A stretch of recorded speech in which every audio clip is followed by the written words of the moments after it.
You are listening to the Pencil and Paper Podcast Network. I'm Katrina, and I love anime. I'm Steven, and I'm aware of anime.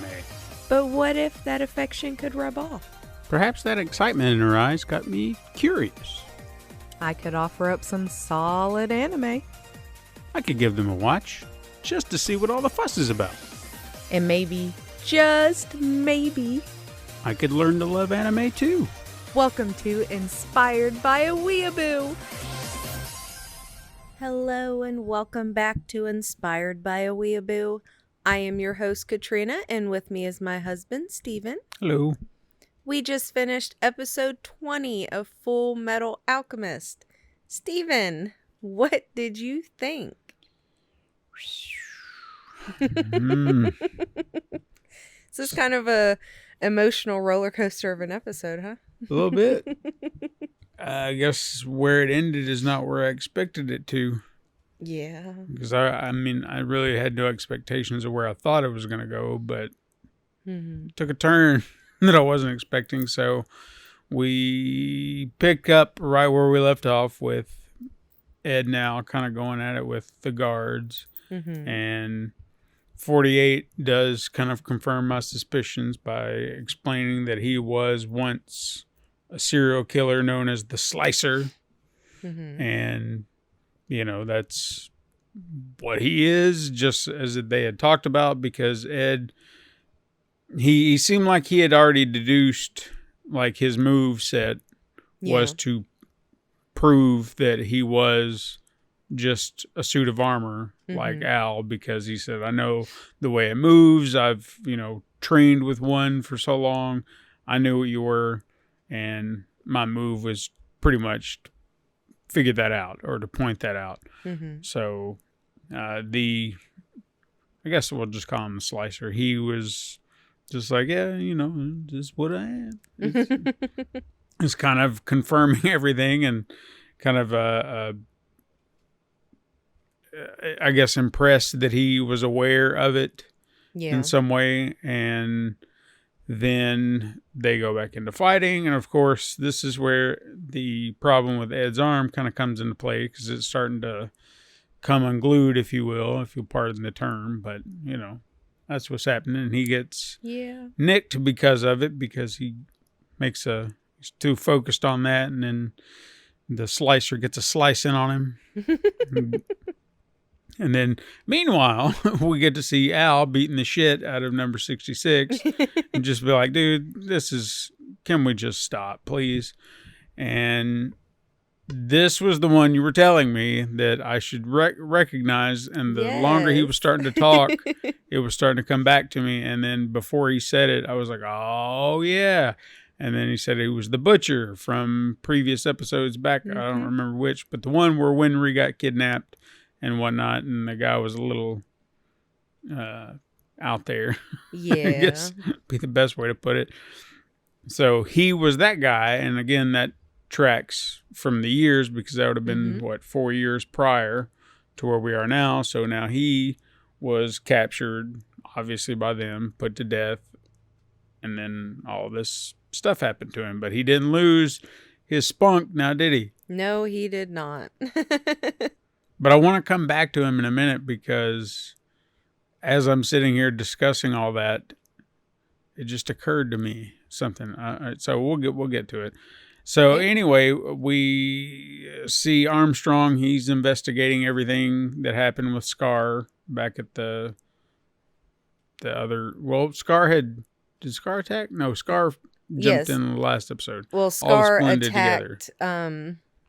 He did not in this episode. It kind of showed like a flash of him, but in the last episode, Scar attacked the branch where Ed and Al were staying. And I guess we glossed over that detail because that did happen. So Scar had come there looking for Ed, and he even kind of had like a little vision on his arm or something like that. I guess like his alchemy arm reacted, and then he said, so now you know the truth. Yes, he basically took the information from the journals, and with his alchemy arm was able to decipher it. So what he's looking at is basically everything that they had deciphered. So he realizes that now they realize what it takes to make a Philosopher's Stone. So, which also plays into the fact that he knew there was a lot more to it than just a massacre. So now that really kind of puts his motives into perspective as well, a lot more than they were before, because that adds yet another layer of atrocity to it all. It's like, not only are you just killing us, but you're killing us for a purpose to satisfy your own means of power. And it's already fucked up before, but that just adds another wrinkle of fuck upness. But yeah, they are investigating him, and they kind of, or he wants to go see Ed now, and they're just like, well, you know, they're not here. But luckily, Roz just kind of comes out with it and says, hey, I know where they're at. Here's what we need to do. And then that's kind of where we leave them. So I like how I mean, all this just seems like it could just flow as one continuous story sometimes. Yeah. Because they'll have these little nuggets, and it's just one scene, and you're waiting for that to come back around at some point. And it doesn't play like that, like in a normal show. Yeah. So it really feels like your narrative just needs to be flowing. Like you need to be watching these back to back to back to back to back for the narrative just to continue to flow, like you're watching it like a movie or something. Yeah. I mean, like I said, these several episodes, it's kind of like one whole arc. So they all definitely go together. Yeah. So Ed continues to fight number 48, trying to get the best of him. He tries to whip out his spear, but that backfires. And I guess he could put that back together. But yeah, it's just kind of messed up because he didn't even get it out. I mean, he was getting ready to just use it, and number 48, or the slicer, slices it into like 3 pieces. And he's just like, ha, you think you're going to take me down with a spear? Ha ha, whatever. And Ed had set up another one of those little fake owls. Yeah. But this time, I still didn't see it coming. I should have. Because I forgot Al was still outside. But he whips out this fake owl to kind of distract him.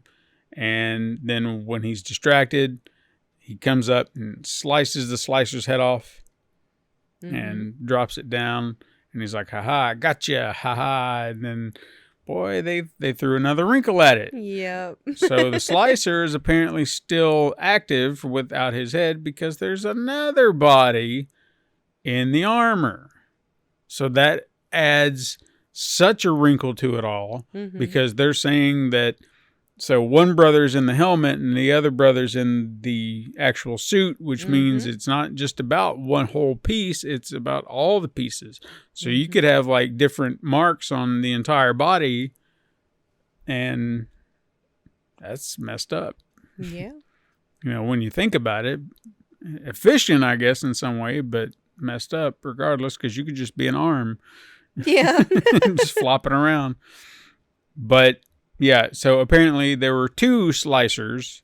So they were like a duo, a brother team of serial killers. I guess that's what they were. And they had both been put in this armor. So now Ed is now having to contend not just with the head, which the head is kind of immobile because obviously it is a head. Yeah. And now he has to contend with the other brother who he'd actually been fighting with, just didn't realize it at the time. And he gets another good hit in on him, and Ed's bleeding out pretty hard. He thinks, you know, this is it. And I was a little curious as to why because I thought maybe in the moment when he got cornered and he was getting desperate, and the guy was, before he got cornered, he was trying to use alchemy. And he's like, I'm not going to let you use alchemy. Ha! And trying to keep him off his guard. But then he finally gets cornered and he has an opportunity to use alchemy because the guy hesitated, which that's stupid. Not saying I want Ed to get hurt or die or whatever, but he stopped. He hesitated, and that's what gave Ed the opportunity to make a move. So stupid serial killer. That's all I'm gonna say. I mean, and technically the way that Ed used alchemy was the way that Scar uses alchemy. And that's what I was gonna ask was about Scar, because I thought he was jumping in to the fight. And then it was like, no. He was saying, well, to beat a serial killer, I got to think like a serial killer. And he uses his alchemy much in the same way that Scar does, which is to destroy. And he blew that armor right in half. Mm-hmm. And now he's immobile. And I liked how he's like, there's not a third one in there, is there? Just like kicking the legs. Just making sure. Just fair. And then the fact that they both are like, no. Yeah. But they, I mean, at this point, they seem like they were just amused by it all at this point. It's just like, well, I guess this is our fate, but whatever. And then they start asking Ed to just finish it. It's like, just go ahead and end it all. Mm-hmm. And this puts Ed into a quandary, which does reflect back to the bigger revelation. Yeah. And I feel like it says a lot, and it can't be true. I'll explain it. So Ed, when they're saying we're going to, you just need to go ahead and kill us, destroy us or whatever. Mm-hmm. It was how they said it at first. And Ed's like, well, I'm not going to kill you. That's not what I do. Mm-hmm. And then the one Slicer brother says, I didn't say kill us. I said destroy us. Yeah. Because all you got to do is destroy the armor, the seal, and that's the end of us. And he's like, well, yeah. It's like he starts to contemplate it for a brief moment, but if I kill you or destroy you, then that's saying that my own brother, who is exactly the same as you in this regard, is not human.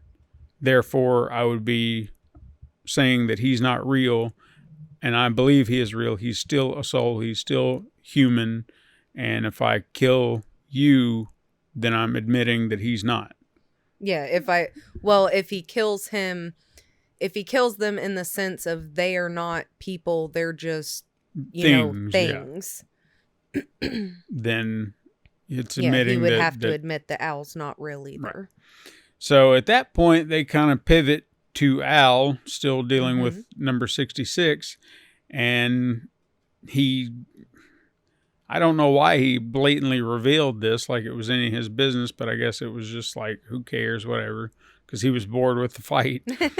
It was just like, yeah, I want to go check on my brother. And then 66 is like, wait, whoa, that's your brother? Wait a second. And then they start to have a conversation to where the butcher gets into Al's head, making him rethink everything he knows about his existence, making him believe that he could just be a construct, that every memory that he thinks he knows is all a lie, and he was never real. Ed never had a brother, and he's nothing more than just a creation of his brother. Mm-hmm. And that's the part that I can't. Now, I know from Al's perspective, this got into his head, but from an objective standpoint, as an audience member, you start to question that too. It's like, holy shit, could that be? Yeah. And I just can't think that that's true because of what we saw Ed saying. Yeah. I mean, it's definitely one of those things that does make you stop and think. And it plays on, that episode like we had talked about a few episodes back where he's trying to recall that little girl and her friends or his friends, and he can't recall them. Well, then you start thinking, well, who does he recall? The only people he recalls from before are the people that were closest to him and Ed. Yeah. So their mother, a little bit of their father, because again, Al was very young when his father left. But like Winry and her grandmother and the teacher, like these are people who Ed and him will come into contact with and who would know them in the sense of, if it is an implanted memory. But you also have to look at it in the sense that, we've literally seen them before everything happened. Yeah. Like, it makes you think on it, but the fact that, like, Grandma Panako wouldn't go along with something like that. Right. You know, Winry wouldn't go along with something like that. They wouldn't, it's not like Ed would fabricate a brother out of thin air and then everybody would be like, oh, okay, we'll just go along with you, Edward. Yeah. But it's one of those things, from a child standpoint, how could that not get to you? Yeah. Like, I remember as a kid, my sister telling me that, you know, I wasn't actually her sister. They found me under a rock. Yeah. And my grandfather, who was a sweet old man, loved to fuck with us. And when I went to him and asked him, and I was upset, like crying upset, because I thought that, you know, my parents were my parents and my sister wasn't my sister and I was found under a rock. And I asked him and he fucking told me they found me under a rock. It wasn't until my granny got home and, you know, she literally had to sit me down and show me baby pictures of me like coming out of my mom before I believed that I wasn't found under a damn rock. So it's one of those things that as a child, like, of course you're going to believe something like that. He was already having doubts. And then the fact that Edward, because it did flash back to that, Edward told him that there was something he had been meaning to tell him for a long time and he was scared of how Al would react. So he already had that seed of doubt. He had the seed of doubt as soon as he couldn't remember that girl's face. Mm-hmm. And it's not going to matter how many people tell him, you know, you're overthinking it or that's not true. You know, you are who you are. It's the fact that he doesn't know because he's literally just, like the guy said, your soul is intangible. You can't see it. You don't know what it's made up of. There's no way to prove that this is the soul of Alphonse Elric. Mm-hmm. So why wouldn't you spiral? And especially as a child trying to take all that in. And this is definitely one of those episodes that always gets me in the heart when Al is yelling at him that he knows who he is. He's Alphonse Elric. And you can hear like the desperation and the sadness in his voice as he's like trying to convince himself of it, on top of, you know, just trying to be strong and brave. And it always makes me so sad. But you see, this is where I have, this is the part, and again, honestly, I understand that it's a kid trying to process, because the butcher really did lay in on him thick. I mean, he whipped out every little twist and turn, every little thing he could, just to dig deep into his brain to get him to believe everything he was spinning. Yeah, and what he's saying isn't technically wrong. I'm sure somebody could fabricate something in the sense of a soul. Yeah, but from everything they've learned thus far, plus Al, I mean, the guy even remembered who he was, you know? Yes, but he only remembered him because he saw him in the suit. He never knew Al beforehand. Right, but I mean, he seemed to know all of his memories, so exactly. So he should take a look at that as well. Like, well, you remember your life, why couldn't I remember mine? Yeah. So everything you're kind of telling me is a little sketchy and spotty, considering your situation. I remember you, and I remember all your shit, and you remember all your shit too. So. To fabricate something, so like you said, there's so many little details, but again, in the moment, I understand. Yeah, and to go back and think on it, that he couldn't remember anybody else outside of his basically immediate family is who we're just gonna refer to, you know, the teacher and Winry and them.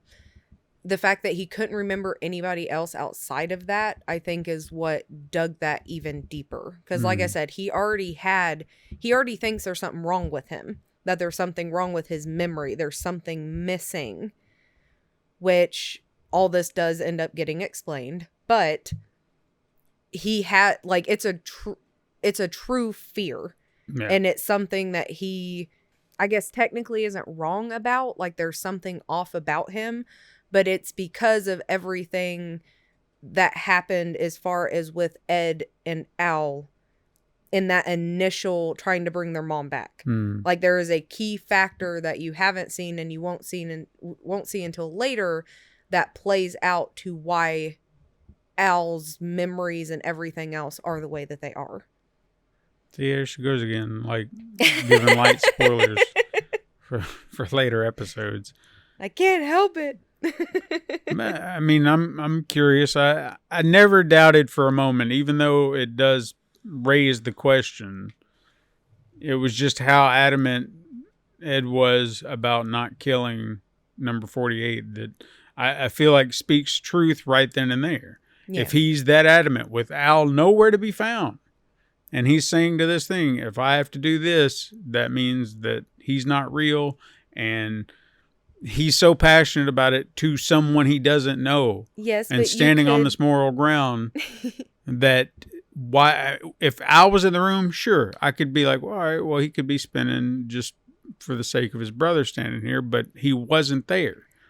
Therefore, that tells me right there, Ed is that is his brother. He did not fabricate him. He did not do anything because he is speaking truth to a stranger.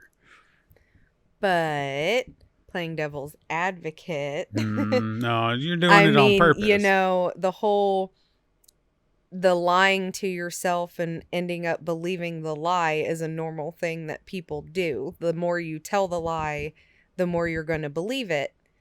So if you took out all the other people who knew Ed and Al before the incident, I mean, it's 100% plausible that he could have made up somebody because he would have had nobody. So after he lost his mom, he could have made up somebody. But like I said, that's just playing devil's advocate. Yes, 100%. I can remember the first time I watched this episode, it definitely put that seed of doubt in my mind. Like, it made me question going back and, you know, rewatching like the first episode of if it truly was how it played out, or if it was just all in Edward's mind. Like, the stress of the loss of his mother was just too much for him to mentally bear, so he made a brother who he could shoulder the burden with and to give him something, you know, to live for. Perhaps. But again, you literally see them. You see pictures of them. The fact that the grandmother has literally known them since the day they were born. She has known them their entire freaking lives, knew them in the womb. Like, there's just no doubt that obviously he is a real person. Right. So, like I said, it's hard to doubt from everything that we've seen, or at least from certain narrative standpoints. Oh, yeah. So, and then they just kind of leave us with him. Yeah, we get another cliffhanger. Yeah, another cliffhanger with him just doubting everything in that moment, and Ed still being stuck with those two idiots who were laughing at him. Well, they're not so much laughing at him. They're laughing at the situation. Well, I guess not hypocrisy. It's the irony. The irony. Because like they said, when they were human, people called them, you know, monsters and everything else because of the atrocities they did. Understandably, you know, people referred to them as monsters. But now that they could be technically viewed as monsters because they're just a soul in the suit, now Edward is the first person to ever consider them a human. Right.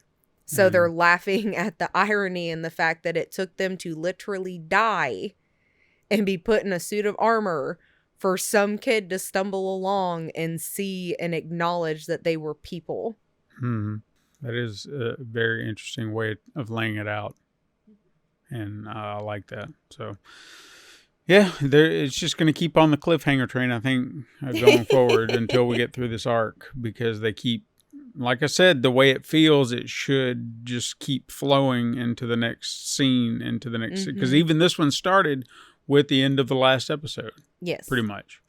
So it's all flowing. They got to keep moving. I know. This should have just been like a mini movie. Yeah. Oh, yeah. It would have played out just like one, I'm sure. Like, it's just aggravating because, I mean, obviously I love that we do the podcast and everything, but it's definitely aggravating when you get to the end of it and you just want to start the next episode because you know it's going to pick up right where that one left off. You're going to get more of the story.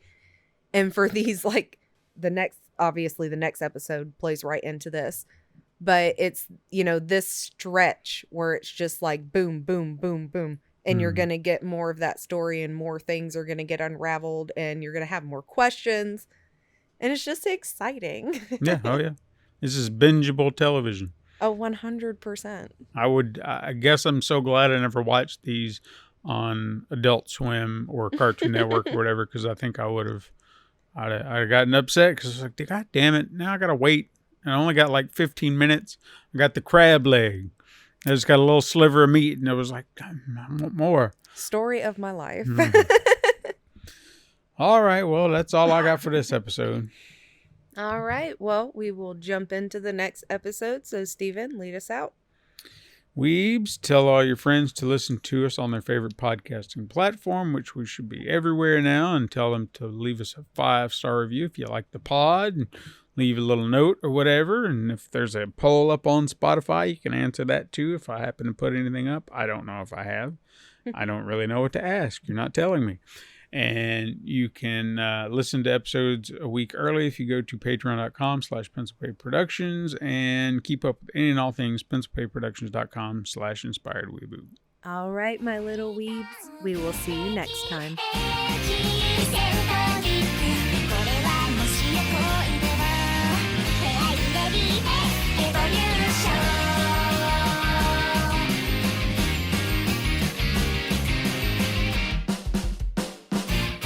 This has been a Pencil and Paper Podcast Network production.